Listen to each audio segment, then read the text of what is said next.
Nah, menentukan pembatalan dalam wudhu dan sholat dia termasuk masuk ke sholat laki-laki Iya. atau ke sholat perempuan. Nah, itu yang membingungkan. Lakunya seperti laki-laki pada umumnya, maka dia dihukumi laki-laki. Dan ketika dia wanita, apa tetap perilakunya sebagai wanita juga gitu, sistem pembersihannya. Bila mana tidak haid, cuman kedua-duanya berlaku, maka kita harus tinjau aspek ke arah mana dia berperilaku.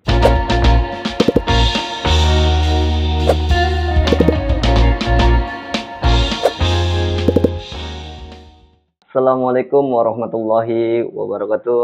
Waalaikumsalam warahmatullahi wabarakatuh. Kembali lagi bersama kami dalam acara ngobrol bareng Bang Santri. Assalamualaikum Bang. Waalaikumsalam warahmatullahi wabarakatuh. Sehat gimana Bang? Alhamdulillah sehat. Alhamdulillah. Kayaknya makin kesini perawakan semakin cakep nih, semakin cakep ya. Luar biasa. Berarti masih lancar aktivitas sehari-hari ya? Lancar. Oke.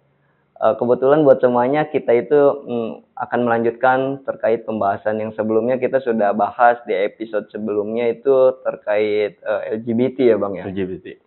Masih terkait tentang kelamin nih Bang. Cuman sebelum kita lanjut ke obrolan, mungkin silakan dulu diminum Bang, ya, biar sedikit lebih santai. Oke. Bismillahirrahmanirrahim. Biar lebih fresh kita Bang ngobrolnya, bener gak? Oke, baik. Ada suatu pertanyaan dari saya Bang, terkait masalah seseorang yang memiliki kelamin dua nih Bang. Dia punya kelamin pria juga, dia juga punya kelamin wanita. Pandangan Abang sendiri terkait itu gimana Bang? Jadi orang yang punya alat kelamin dua itu di dalam agama disebutnya khunsa. Khunsa. Jadi ada zakarun laki-laki, ada unsa perempuan, ada khunsa. Nah khunsa ini adalah seseorang yang punya dua alat kelamin. Alat kelamin laki-laki ada, alat kelamin perempuan ada. Ya memang pembahasan ini ada kaitannya dengan pembahasan sebelumnya tentang masalah LGBT juga. Oke. Itu jadi masalah orang yang punya alat kelamin dua ini secara jelas sekali dijelaskan di dalam ilmu fikih tentang masalah definisinya dan juga hukum yang berkenan tentang orang yang punya alat kelamin dua ini gitu. Oke. Nah, dari kasus ini tuh khunsa ini Bang, bagaimana sih dia proses kayak misalkan buang air kecilnya gitu? Ya. Jadi khunsa terbagi kepada dua. Ada khunsa muskil, ada khunsa guer muskil. Artinya khunsa muskil ini khunsa yang sulit sekali kita tentukan hukumnya. Dikarenakan dua alat kelamin ini berfungsi.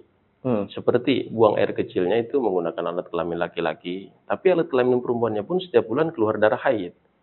Maka akan sulit kita menentukan apakah arahnya orang ini adalah ke laki-laki atau ke perempuan. Nah, itu dia. Apakah hormonnya lebih dominan hormon laki-laki atau hormon ke perempuan. Sedangkan khunsa guer muskil itu khunsa yang tidak sulit dihukuminya.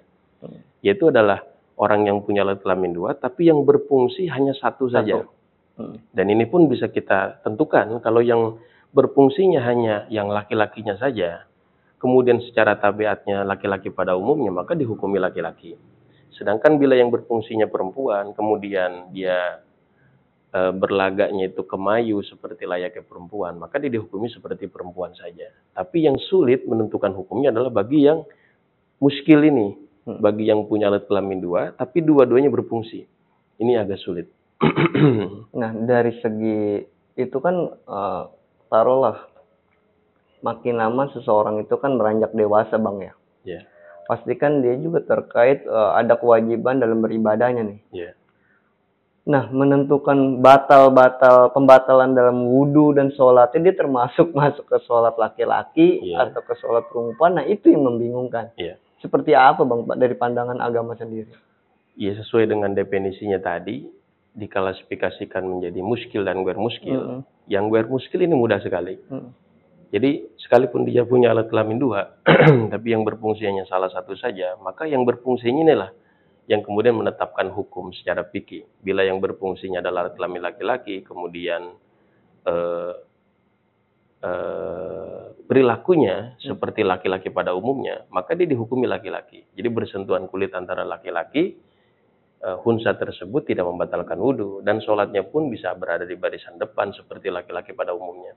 Tapi bila mana khunsanya ini adalah khunsa muskil, dua alat kelaminnya berfungsi, maka nanti penetapannya itu tidak seperti laki-laki.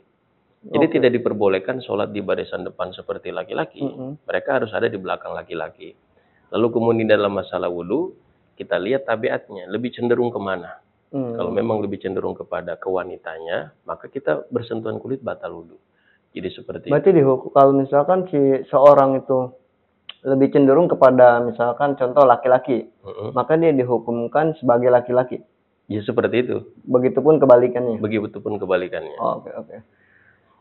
Seperti itu Bang ya. Silakan Bang diminum dulu obrolan kita kali ini. Cukup agak ya membingungkan juga sih sebenarnya ya. Ketika ada kasus seperti itu dalam menentukan hukumnya ya. Memang pada dasarnya memang harus banyak pengetahuan. Iya, jadi pernah ada kasus di satu kampung itu ada orang punya alat kelamin dua. Jadi dari kecil itu perilakunya seperti laki-laki. Iya betul. Tapi kemudian ketika dia memasuki usia remaja, sekolah menengah atas SMA, nah ini dia mulai menunjukkan perilaku kewanitaannya lebih dominan. Akhirnya dia ditentukan sebagai perempuan. Sekolahnya pun pakai rok, pakai pakaian perempuan. Gitu tuh. Nah jadi yang sulit itu adalah ketika dua alat kelamin ini berfungsi. Maka ketika hormonnya lebih cenderung kepada perempuan, dua alat kelaminnya berfungsi, maka dihukumi seperti perempuan.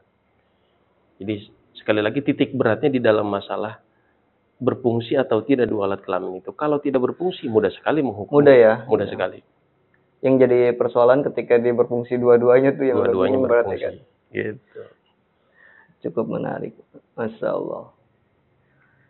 Baik, kalau misalkan,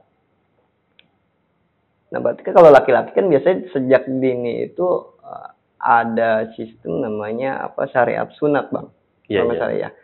Nah ketika seseorang memiliki dua kelamin, apakah sama harus tetap disunat secara laki-laki?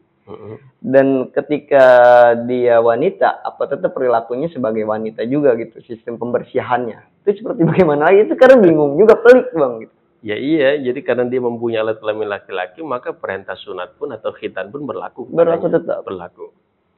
Dan juga bila mana kategorinya muskil, jadi kelamin laki-lakinya berfungsi seperti untuk mengeluarkan air kencing, air seni, tapi juga dari kemaluan perempuannya mengeluarkan darah haid, maka keduanya ini berfungsinya ini pun harus dihukumi.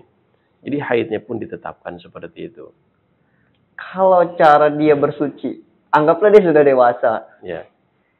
Terlepas dia punya hadas besar. Biasanya yang kita tahu kan cara pembersihan itu kan ada perbedaan di antara laki-laki dan perempuan. Apakah tetap pembersihan apa nih? Pembersihan kayak mensucikan badan gitu. Ya ntar dia mandi wajib. Ya berarti kan ketika dia sudah dewasa kan nanti juga ngerasain yang namanya juga mandi basah. Kalau emangnya hormonal ke arah laki-laki. Tapi kalau ke perempuan dia melakukan menstruasi juga, apakah tetap sama juga dengan cewek juga gitu, cara bersucinya? Ya maka tadi titik beratnya kalau memang dia menstruasi juga, maka biasanya karena memang sulit menentukannya, itu dihukumi perempuan.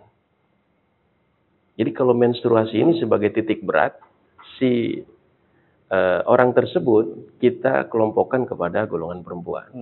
Tapi kalau maaf ya, kemaluan perempuannya tidak menstruasi, jadi hanya keluar air kencing saja dari keduanya, kadang-kadang melalui alat kelamin laki-laki, kadang-kadang alat kelamin perempuan, tapi tidak menstruasi. Ini bisa jadi kita tentukan kepada laki-laki kalau perilakunya seperti perilaku laki-laki. Jadi pahami, haid ini menjadi titik berat, kita bisa menghukumi dia seperti perempuan. Jadi nanti akhirnya ketika dia haid, beres haid, ya harus mandi seperti perempuan pada umumnya. Gitu. Tapi bila mana tidak haid, cuman kedua-duanya berlaku, maka kita harus tinjau aspek ke arah mana dia berperilaku. Bila mana perilakunya kemayu seperti perempuan, gemulai dan lain sebagainya, maka kita hukumi perempuan. Bila mana dia gagah seperti laki-laki, kemudian juga dalam berbicaranya juga intonasinya berat seperti laki-laki, maka cenderung kita hukum seperti laki-laki. Jadi seperti itu. Ya, berarti semua aspek dilihat dari kecenderungan orang tersebut ya, Ya, lebih ke arah laki-laki atau ke perempuan. Maka di situ akan bisa menentukan hukum yang berarti seperti itu. benar seperti itu. Dan dari sudut pandang fikih nih Bang, menurut mazhab Imam Syafi'i sendiri, itu seperti apa Bang? Terkait permasalahan seperti ini gitu ya, orang yang memiliki kelamin dua. Apakah terlalu sudah ada penjelasannya memang tentang terkait ini gitu? Berbeda dengan transgender. Kalau Iya, transgender berbeda. itu Merubah. kan merubah. Artinya yang tadinya laki-laki menjadi perempuan, Betul. tadinya perempuan menjadi laki-laki. Betul.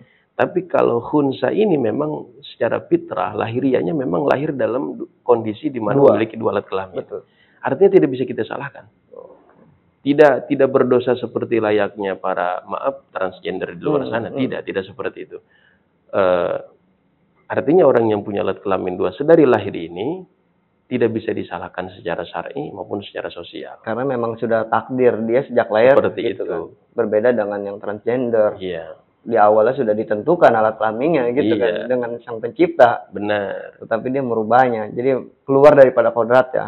Jadi ya membahas masalah itu transgender, laki-laki yang ingin jadi perempuan kemudian sampai operasi, akhirnya diganti kelamin menjadi kelamin perempuan. Tetap kita tidak batal wudu bersentuhan dengan dia sama laki-laki.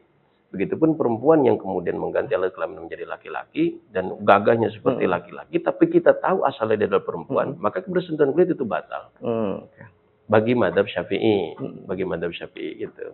Tapi berbeda dengan mazhab yang lain berarti? Ya ada pembahasan nanti lah, insya Allah kita di lain waktu kita akan bahas gitu. Jadi cukuplah kali ini gitu.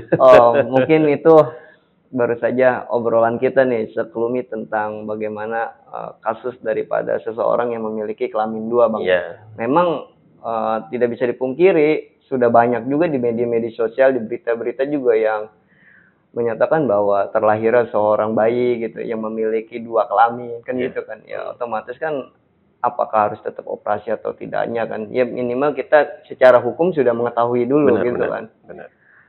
Ya buat semuanya semoga obrolan pada siang hari ini bersama abang kita nih yang tampan luar biasa, semoga ada manfaatnya nih Bang.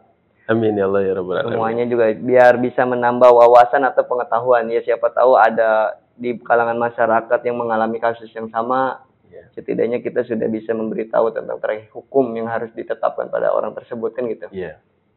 Terima kasih dari kami semua. Dari acara Ngobras ini kami undur diri. Wassalamualaikum warahmatullahi wabarakatuh. Waalaikumsalam warahmatullahi wabarakatuh.